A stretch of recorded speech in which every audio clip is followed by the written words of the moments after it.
Hello everyone, welcome to the Uppercut on Fly Kite Boxing.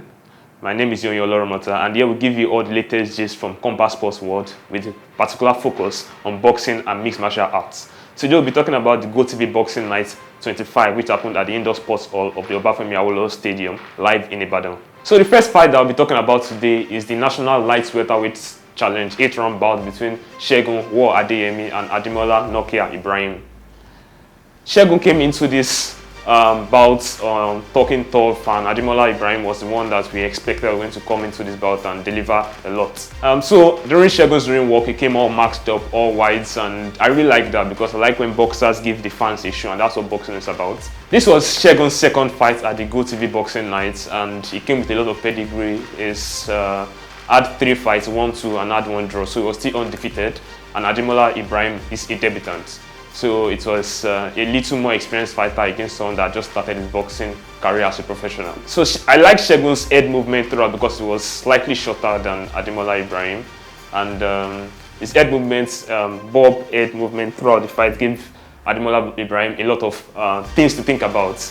I felt like Ademola should have hid behind his jab a little bit more to put a little bit of distance between himself and Segun, but that didn't happen. Segun's movements gave him a lot of troubles and he couldn't fight back, and I felt like Segun gave a good account of himself over the course of the 8 rounds and winning most of the rounds, and at the end it was obvious that he had won. I didn't think that the judges could have changed that in any way, even if they wanted to, but of course we know that the judges at GOtv Boxing Nights are always very, very impartial and they do their best. So a tactic that I saw that Segun used throughout the match was a consistent use of the double jab. So instead of using the single jab like most boxers will do, he used the double jab, so twice, and despite the fact that he had a shorter reach, he still used that very well to his advantage.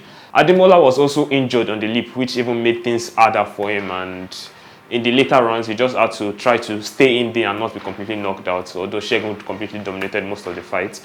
Ademola's defense strategy was to continue moving out of the way from Segun's consistent jabs and right hands, and in the end, it was a very good fight for us to watch. The fans enjoyed it, and Segun must feel like he thoroughly deserved the win, and I also thought that he deserved the win. So the next bout that I'll be talking about today is the National Super Welterweight Challenge between Sodiq, Golden Boy Oyakojo, and Azeez, latest Ayobami. 22-year-old Sodiq Oyakojo was coming into this fight having just 1 professional bout and won that one, while Azeez Ayobami, latest, had 5 professional bouts, won 4 and lost 1. The 34-year-old Ayobami was more experienced, and we felt like, maybe not always, but experience usually shows when a fighter is in the ring, and we saw that, but he didn't win. It was a draw between both of them. Initially, we all thought that Sodiq had won because that was what was announced by the ring announcer, but we eventually found out that there was a mistake from the judges, as Sodiq was penalized for consistently stepping on his opponent's feet. The fight between Sodiq Oyakojo versus Azeez Ayobami has ended in a draw. 1 point was deducted from Sodiq, but somehow the referee failed to account for that. Ayobami latest came out southpaw, and it's usually strange or something to note when you see a left-handed boxer, and there is this bit of awkwardness about them because they give their right-handed opponents a lot of issues. Initially, both of them were cautious, trying not to cause too much injury to themselves and be cautious throughout the first few rounds, but eventually in the later rounds, we saw them trying to get more desperate, trying to score more points, trying to knock out their opponents, and we were really impressed with that. At some point, we saw that there were a flurry of punches, many punches, and both of them making so many exchanges and